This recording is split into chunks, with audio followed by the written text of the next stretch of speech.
All right, so I'm going to go to our next story. Keep going. All Please right. do. So we talked last week about Neil Young having his music pulled from Spotify after his objections to Joe Rogan and the Joe Rogan Experience. Again, many people are saying comes from many medical professionals and experts who have talked about the COVID misinformation in which he has spread upon that. Well, it is not just Neil as of now. Niels Lofgren, who was the frontman for Bruce Springsteen, as well as Joni Mitchell, have pulled their music as well. Also, India Ari, Soulstress India Ari pulled. And here's what she said on Instagram. She said, I've decided to pull my music and podcast from Spotify. Neil Young opened a door that I must walk through. I believe in freedom of speech. However, I find Joe Rogan problematic for reasons other than his COVID interviews. For me, it is also his language around race. She goes on to say, what I'm talking about is respect, who gets it and who doesn't. Paying musicians a fraction of a penny and him $100 million.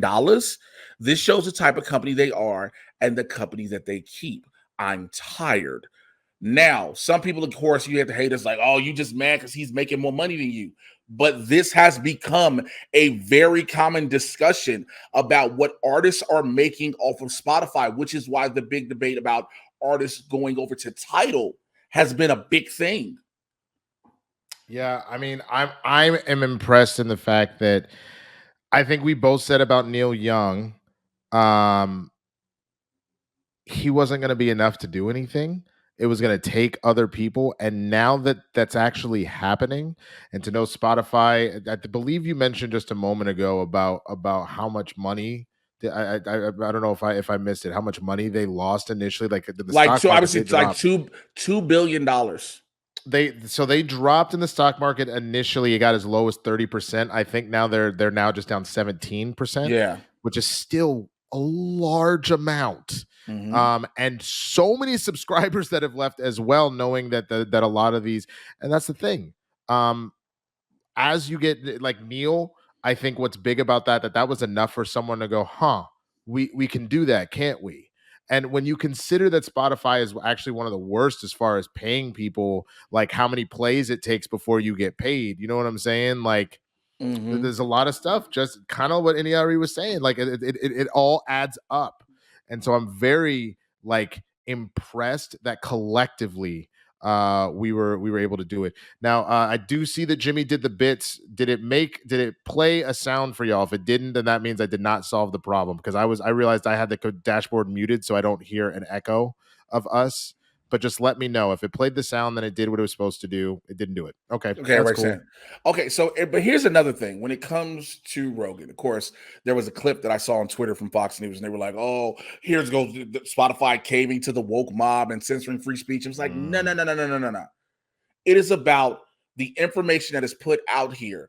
And Joe Rogan dropped a 10-minute video on Instagram. I am not going to play all 10 minutes, but here is a snippet that I found was very important from what Rogan said on Instagram. Listen, and we'll talk about it in a second.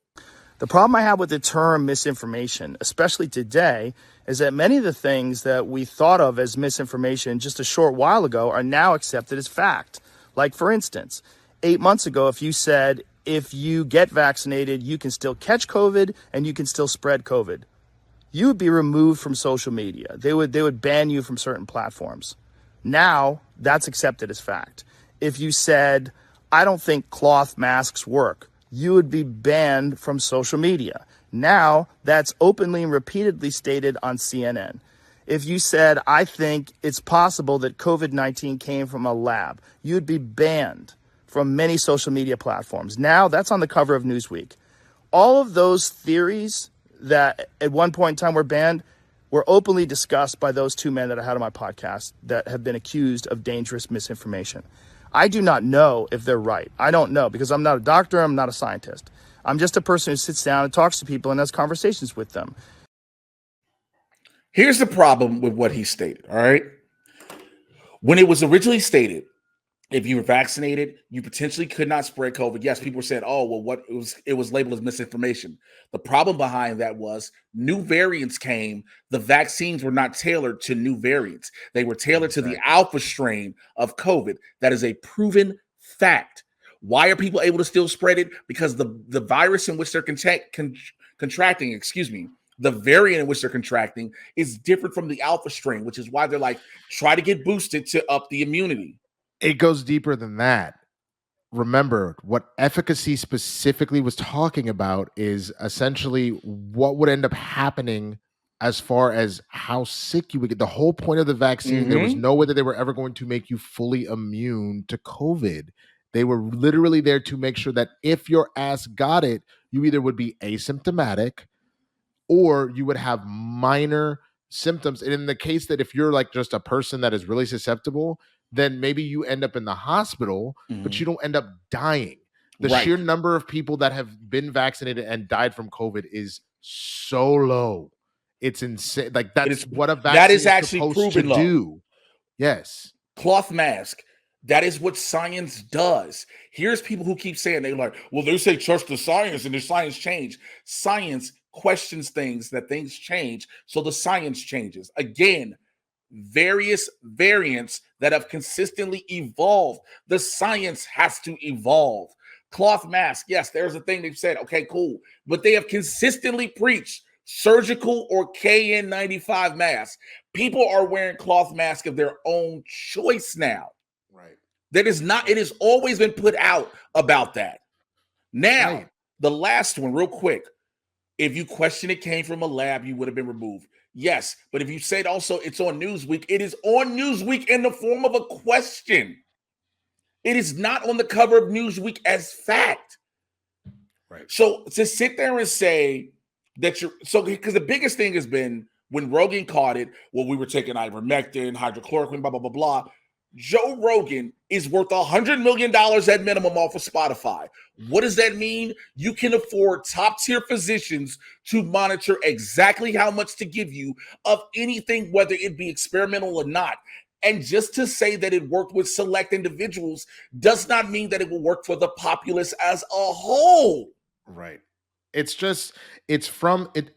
It would be so different if we knew that Joe Rogan was actively his whole I'm just talking to people.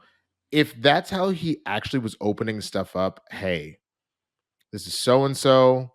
I honestly, I don't know anything about you. This is whatever. But the problem is he doesn't then turn around. If you're going to do that, have on whatever the whack job is, but then have on the person that has the actual scientific fact and literally have them there to be like, and this is debunked for this. You're not actually doing the balance for that shit. Did you see the one with the scientist who called him out, and then he had his whoever's with them to pull up stuff, and they pulled up the stuff that the actual scientist was like, yo, you're wrong on, and then had to pull up why he was wrong, and Joe Rogan was like, well, how do you know this is real? I mean, they say it's peer reviewed.